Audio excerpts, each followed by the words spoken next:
একসময় বিশ্বের দরিদ্র দেশগুলোর তালিকায় ছিল চীন। মানুষ না খেয়ে মারা যেত, অর্থনীতি ছিল ধ্বংসের মুখে। কিন্তু আজ চীন বিশ্বের দ্বিতীয় বৃহত্তম অর্থনীতি। প্রযুক্তি, সামরিক শক্তি আর ব্যবসায় আমেরিকার সবচেয়ে বড় প্রতিদ্বন্দ্বী। প্রশ্ন হলো, মাত্র কয়েক দশকে চীন কিভাবে এত ধনী ও শক্তিশালী দেশ হয়ে উঠল? আজকের ভিডিওতে আমরা জানব চীনের সেই অবিশ্বাস্য উত্থানের গল্প। তো ভিডিও শুরু করার আগে আপনি যদি আমার চ্যানেলটি সাবস্ক্রাইব করে না থাকেন, এখনই সাবস্ক্রাইব করে পাশে থাকা বেল আইকনটি ক্লিক করুন সকল ভিডিও সবার আগে পেতে। ফিরছি ইন্ট্রোর পর।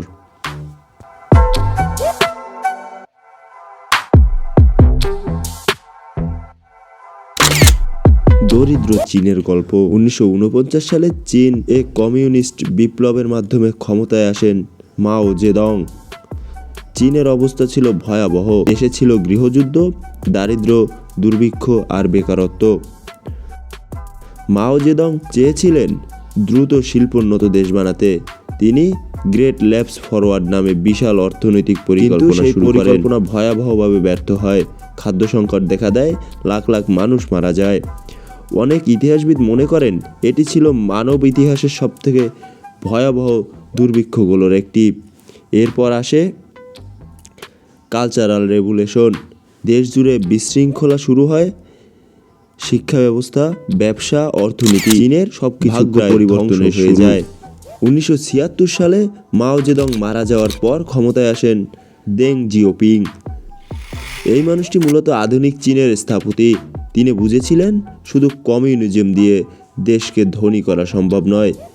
তিনি অর্থনীতিতে বড় পরিবর্তন আনেন।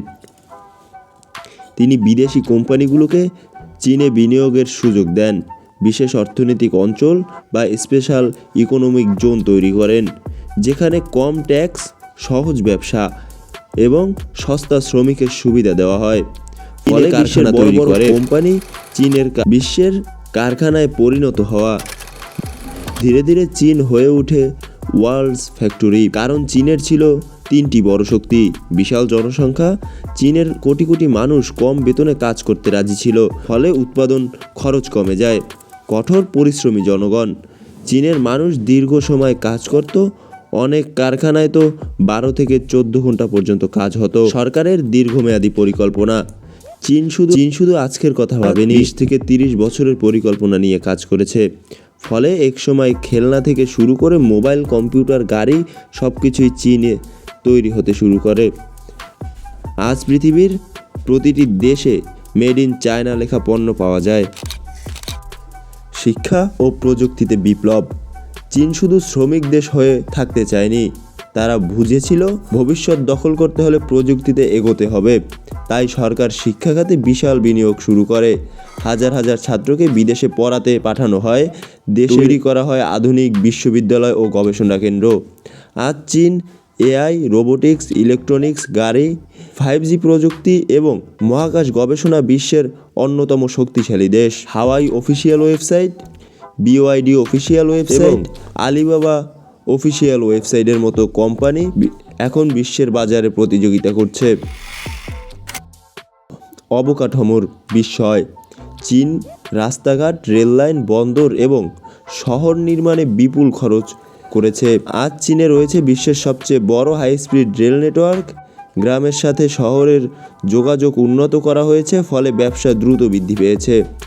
অনেক শহর এত দ্রুত তৈরি হয়েছে যে মানুষ একে ফিউচার সিটি বলেও ডাকে। সামরিক শক্তিতে উত্থান। অর্থনীতি শক্তিশালী হওয়ার পর চীন সামরিক শক্তিও বাড়াতে শুরু করে। তারা আধুনিক যুদ্ধবিমান, মিসাইল, নৌবাহিনী এবং সাইবার প্রযুক্তিতে বিশাল বিনিয়োগ শুরু করে। আজ চীন বিশ্বের অন্যতম শক্তিশালী সামরিক শক্তি হিসেবে বিবেচিত। চীনের গোপন কৌশল। চীনের সাফল্যের পিছনে আরও কিছু বড় কারণ রয়েছে।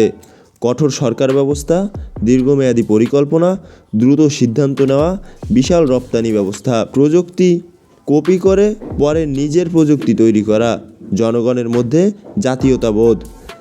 চীন কখনো একদিনে ধনী হয়নি, তারা ধাপে ধাপে নিজেদের তৈরি করেছে। কিন্তু চীনের সমস্যাও আছে, তবে চীনের সব কিছুই নিখুঁত নয়। দেশটিতে রয়েছে জনসংখ্যা সংকট, বেকারত্ব সমস্যা, পরিবেশ দূষণ, বাক স্বাধীনতার সীমাবদ্ধতা, আমেরিকার সাথে অর্থনীতি ও রাজনৈতিক দ্বন্দ্ব। তবুও চীন এখনও বিশ্বের সবচেয়ে প্রভাবশালী দেশগুলোর মধ্যে একটি। একসময় ক্ষুধা আর দারিদ্র্য ভরা একটি দেশ আজ বিশ্বের অন্যতম সুপার পাওয়ার।